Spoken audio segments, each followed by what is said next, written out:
శ్రీమాత్రే నమ. జయ గురు దత్తాత్రేయ నమ. ఈ వీడియోలో మనం కుంభరాశి వారికి జనవరి 1 నుంచి మార్చి 31 మధ్యలో జరగబోయే త్రైమాసిక ఫలితాలు, ముందుగా వారి యొక్క జీవితాన్ని ప్లాన్ చేసుకోవడానికి, మరి మార్చి 30 నుంచి ప్రారంభమవుతున్నటువంటి ఉగాది సందర్భంగా రాబోయే నూతన సంవత్సరం ఏ విధంగా గడపాలి, ఏ విధంగా ప్లాన్ చేసుకోవాలి, ఏవి చెయ్యాలి చేయకూడదు మొదలగు విషయాలు మనం ఈ వీడియోలో తెలుసుకునే ప్రయత్నం చేద్దాం. మరి కుంభరాశి వారికి మరి ప్రస్తుతం జన్మశని ప్రభావం వల్ల ఎవరు ఎన్ని ఏ విధంగా చెప్పినా మరి కుంభరాశి వారి అందరి జాతకాలు ఒకే విధంగా ఉన్నట్టు ఉండడం. ఎక్కువ శాతం ఏంటంటే జన్మశని ప్రభావం వల్ల గతంలో జీవితంలో వాడి యొక్క ఏజ్ని బట్టి, వయసును బట్టి తను చేసిన పనులకి తగినటువంటి పనిష్మెంటు అనుభవించవచ్చు, లేదా అతను చేస్తున్నటువంటి మంచి కార్యక్రమాలకు తగినటువంటి పుణ్యఫలము లభించవచ్చు. శని మంచి చేయగలడు, చెడు చేయగలడు. అది కర్మకారకుడు అవటం వల్ల సహజంగా కుంభరాశి శని భగవానుడికి మూల త్రికోణి రాశి అవటం వల్ల ఏదైనా కుంభరాశి వారు జీవితంలో బాగా కష్టపడితేనే తప్ప పైకి రావడం అన్నది చాలా వరకు అసాధ్యం జరుగుతూ ఉంటుంది. సాధ్యమైనంత వరకు ఈ కుంభరాశి వారు పెద్దలు ఇచ్చిన ఆస్తి ఉన్నా, వారు సంపాదించింది ఉన్నా సరే దాన్ని పోగొట్టుకొని తిరిగి స్వయంగా వీరు సంపాదించుకున్నది మాత్రమే వీళ్ళకి నిలబడుతుంది తప్ప పిత్రార్జితం పూర్వజన్మల అంటే పూర్వ పుణ్య ఫలం ద్వారా వచ్చినటువంటి పూర్వీకుల ఆస్తి ఈ కుంభరాశి వారికి పెద్దగా కలిసి వచ్చే అవకాశం లేదు. వీరు సొంతంగా సంపాదించుకునే ఉంటుంది. బట్ ఈ సొంతంగా సంపాదించుకున్న ఆస్తి కూడా వీళ్ళు సంపూర్ణంగా అనుభవించలేకపోతుంటారు. బట్ ఏదైనా ఈ రాశివారు గత జన్మ ఫలితాన్ని అనుభవించడానికే ఈ జన్మకి రావడం జరుగుతుంటుంది. అటువంటి వారికి మరి ప్రస్తుతం ఏర్పడినటువంటి జన్మశని ప్రభావం ఈ మార్చి 29వ తారీఖుతో సంపూర్ణంగా 2వ స్థానంలోకి వెళ్ళడం జరుగుతుంది. అంటే మనకి ఏలినాటి శని ప్రభావంలో మొదటి 2 ఫేజ్లు వీరు అనుభవించి 3వ ఫేజ్లోకి వెళ్ళడం జరుగుతూ ఉంటుంది. అందుకని ఇప్పుడు ఉన్నటువంటి జన్మశని ప్రభావం జాతకుడిని చాలా ఒత్తిడికి గురి చేస్తూ ఉంటుంది. అటు ఇంట్లో పరిస్థితులు ఇబ్బంది పెడుతుంటాయి, బయట పరిస్థితులు ఇబ్బంది పెడుతుంటాయి. ఏది జరిగినా జాతకుడు దానికి బాధ్యత వహించవలసి ఉంటుందన్నమాట. ప్రతి విషయానికి కూడా జాతకుడిని నిందిస్తూ ఉంటారు. జాతకుడి ద్వారా మంచి పొందుతూ ఉంటారు, అతను చేసిన వాటికి తృప్తి పొందుతూ ఉంటారు, లాభ పొందుతూ ఉంటారు. అయినప్పుడు కూడా జాతకుడు వ్యక్తిగతంగా సుఖపడలేకపోతుంటాడు. ఈ విధంగా చాలా వరకు నిస్సాహితగా ఉంటాడు. కొంతమందికి అయితే అసలు ఆలోచన శక్తి నశించిపోతూ ఉంటుంది. ఏ విధంగా కూడా ఏ పని చేయలేకపోతుంటారు. ప్రతి విషయాన్ని కూడా ఇతరుల మీద ఆధారపడటం జరుగుతూ ఉంటుంది. ఇతను సంపాదించిన ధనం మీద ఇతరుల పెత్తనం జరుగుతూ ఉంటుందన్నమాట. ఏ కొడుకో కోళ్ళో కూతురో ఈయన ధనాన్ని తీసుకొని ఈయన మీదే పెత్తనం చేస్తూ ఉంటారు. సమయానికి ఏదో ఒక విధంగా అవసరానికి తగ్గట్టుగా ఇస్తూ ఉంటారు అనమాట.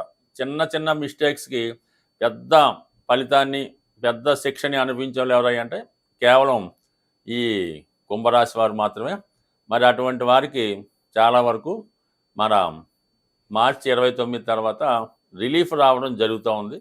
కొంతవరకు కుటుంబ స్థానంలోకి రావడం వల్ల మరి జాతకుడు అతని యొక్క ఏజ్ని బట్టి ఇంకా సంపాదించే వయసులో ఉంటే వేరే ప్రాంతానికి మైగ్రేట్ అయి అక్కడ కొత్తగా సంపాదన ప్రారంభం జరుగుద్ది. మొత్తం ఏదైనా కొన్ని కుటుంబ ఇబ్బందుల నుంచి, కుటుంబ సభ్యులు పెట్టే ఇబ్బందుల నుంచి బయటపడి కొంతకాలం దూరంగా వెళ్ళి అక్కడ నుంచి మళ్ళా కుటుంబాన్ని పోషించే ప్రయత్నం చేస్తూ ఉంటాడు. ఎక్కడికైనా బాధ్యత ఉంటుంది, కుటుంబ సభ్యుల్ని పోషిస్తూ ఉంటాడు, కానీ ఇబ్బంది పడుతూ ఉంటాడు. బట్ ఏదైనా ఇప్పుడు ప్లేసు, ఉద్యోగం రెండు కూడా ఏప్రిల్ తర్వాత మారి కొంతవరకు మానసికంగా సుఖపడతాడు. దాని తర్వాత గురుగ్రహం మరి ప్రస్తుతం గురువు 4వ స్థానంలో వక్రగమనంలో సంచరిస్తున్నాడు. ధన లాభాధిపతిగా ఉన్నటువంటి ఈ గురువు ప్రభావం ఎలా ఉంటుందంటే జాతకుడు ఏదో స్థిరాస్తి కొందామని ప్రయత్నం చేస్తుంటాడు. చివరి నిమిషం దాకా అమ్ముదామంటారు, చివరి నిమిషంలో అమ్మడం మానేస్తూ ఉంటారు. అలాగే సొంత ప్రాంతంలో ఉన్నటువంటి భూములు, తన ఆస్తి అయినా అది ఇతరులు అనుభవిస్తూ ఉంటారు. ఆ ఇల్లు ఖాళీ చేయమన్నా, కౌలుకి ఇచ్చినటువంటి భూమి విడిచిపెట్టమన్నా వాళ్ళు విడిచిపెట్టమంటారు, ఇదిగో అంటారు, రేపు అంటారు, మళ్ళీ వాళ్ళ స్వాధీనంలోనే ఆస్తి ఉంటుంది. అంటే మీ యొక్క ఆస్తి ఇతరుల స్వాధీనంలో ఉంటుంది. ఇతరులు దాన్ని అనుభవించే ప్రయత్నం చేస్తూ ఉంటారు. అటు కొందామంటే కొందాం, అమ్ముదామంటే కుదరదు, దాని మీద అద్దె కూడా అనిపించలేరు. అటువంటి విషయంలో ఈ ఫిబ్రవరి 4వ తారీఖు తర్వాత మరి గురువు రుజుమార్గంలోకి రావడం వల్ల చాలా వరకు మరి మీ భూములపైన, అలాగే సొంత ఊర్లో ఉన్నటువంటి స్థిరాస్తులు, అలాగే తల్లిగారితో కానీ, తల్లిగారి బంధువులతో కానీ, అలాగే సొంత అన్నదమ్ములు అక్క చెల్లెలతో ఉన్న విభేదాలు కానీ కొంతవరకు పరిష్కారం అయ్యే అవకాశం ఉంటుంది. అది ఎలా ఉంటుందంటే మీ యొక్క ఆస్తిని మీరే కొనుక్కున్నట్టు ఉంటుందన్నమాట.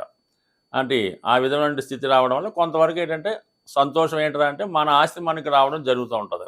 ఏదో ఒక పొలం ఉంటుంది, చాలా కాలంగా ఎవరికో అద్దెకిస్తారు, లేదంటే ఒక సైట్ ఉంటుంది అద్దెకిస్తారు, అది ఖాళీ చేయడు. దాన్ని ఏం చేయాలంటే మీరు ఎంతో కొంత డబ్బులు ఇచ్చి ఖాళీ చేయించుకుంటారు. ఎలా ఉంటుందంటే తిరిగి మీరు మళ్ళా మీ ఆస్తిని కొనుక్కున్నట్టు ఉంటుంది. బట్ ఏదైనా మీ యొక్క ఆస్తి మీకు దక్కుతుంది. కొంతవరకు అది హ్యాపీ అని అనుకోవచ్చు. ఇక మొత్తం మీద ఏంటంటే ఇది కొంతవరకు మంచి ఫలితం ఇచ్చే అవకాశం ఉంది. బట్ అటు ఇదంతా కూడా మనకి ఫిబ్రవరి 4 నుంచి అంటే మే నెలాఖరులోపు జరగచ్చు. బట్ ఇది ఒక శుభంగా మనం చూడొచ్చు. ఏదైనా గృహం ఇల్లు కట్టుకోవాలనుకున్నా అది ఆ పనులు మీరు ఫిబ్రవరి 4 తర్వాత ఒక స్థిరాస్తి కొనుక్కోవడం కానీ, ఇల్లు కట్టుకోవడం కానీ, కొత్తగా కాలేజీలో చేరడం కానీ, ఉన్న ఇల్లు బాగు చేసుకొని శుభ్రం చేసుకోవడం కానీ, ఇటువంటి కొన్ని కార్యక్రమాలు నెరవేరుతాయి. ఇక ముఖ్యంగా మనకి కుజగ్రహం, ఈ కుజుడు ప్రస్తుతం 6వ స్థానంలో సంచరిస్తూ చాలా వరకు మరి దగ్గర బంధువులతో విరోధాలని, విభేదాలని ఇవ్వడం జరుగుతూ ఉంది. అయినప్పుడు కూడా చివరిగా అంతిమ విజయం మీకే రావడం జరుగుతూ ఉంటుంది.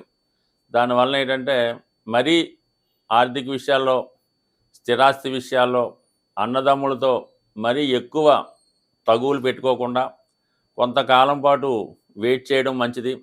దానివల్ల ఏమైతే బంధుత్వాలు పాడవుతాయి, శాశ్వత శత్రువులుగా మీ యొక్క బంధువులు మారే అవకాశం ఉంటుంది. కాబట్టి సాధ్యమైనంత వరకు ఓర్పు వహించండి. జనవరి 21 తర్వాత మరి వక్ర గమనంలో ఉన్నటువంటి కుజుడు 5వ స్థానంలోకి మారడం వల్ల కొంతవరకు మీకు అది కూడా ఒక విధంగా చెప్పాలంటే స్పెక్యులేషన్ వల్ల అయితేనే, రేసులు మొదలగు వాటి వల్ల మళ్ళీ వ్యామోహం కలుగుతూ ఉంటుంది. అలాగే దాంట్లో మళ్ళీ కొంత ధనాన్ని పోగొట్టుకోవడం జరుగుతూ ఉంటుంది.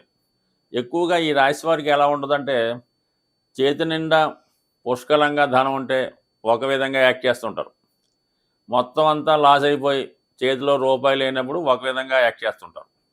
మళ్ళీ తిరిగి ధనం రాగానే మళ్ళీ యాస్టీజ్గా మళ్ళీ పాత పద్ధతి మొదలవ్వడం జరుగుతూ ఉంటుంది. మరి ఇంతకాలం ఇబ్బంది పడటం వల్ల మరి ఏదైనా జనవరి 21 తర్వాత కుజుడు 5వ స్థానంకి రావడం, యాస్టీజ్గా మీ యొక్క స్పెక్యులేషను స్టార్ట్ అవ్వడం కానీ, ఇతరులకి ధర్మాలంటే ఎవరినో ఒకరిని చేరదీయడం, వాడి అభివృద్ధికి కారణం అవ్వడం, వాడిని చదివించడం, వాడికి వృత్తి నేర్పడం, వాడికి ఉద్యోగం ఇప్పించడం, ఈ విధమైన కార్యక్రమాలు మళ్ళీ చేస్తూ ఉంటారు.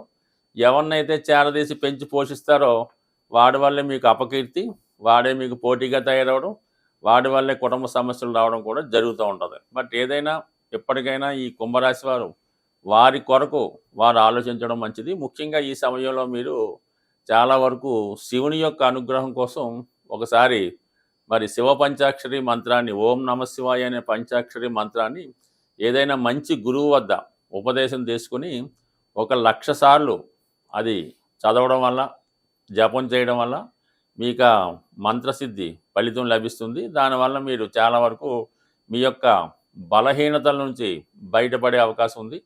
అలాగే ఇది కుదరినప్పుడు మనకి మృత్యుంజయ మహామంత్రాన్ని ప్రతిరోజు 41 సార్లు ఒక 41 రోజులు మండల దీక్ష చేయడం వల్ల కూడా చాలా కాలంగా ఇబ్బంది పెడుతున్నటువంటి ఎటువంటి సమస్య అయినా సంపూర్ణంగా పరిహారం అయ్యే అవకాశం ఉంది. బట్ ఏదైనా కుంభరాశి వారికి అతి త్వరలో మంచి రోజులు రాబోతున్నాయి.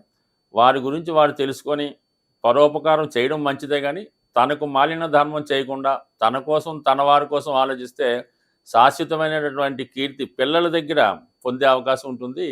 ఈ కుంభరాశి వారికి స్వస్తి.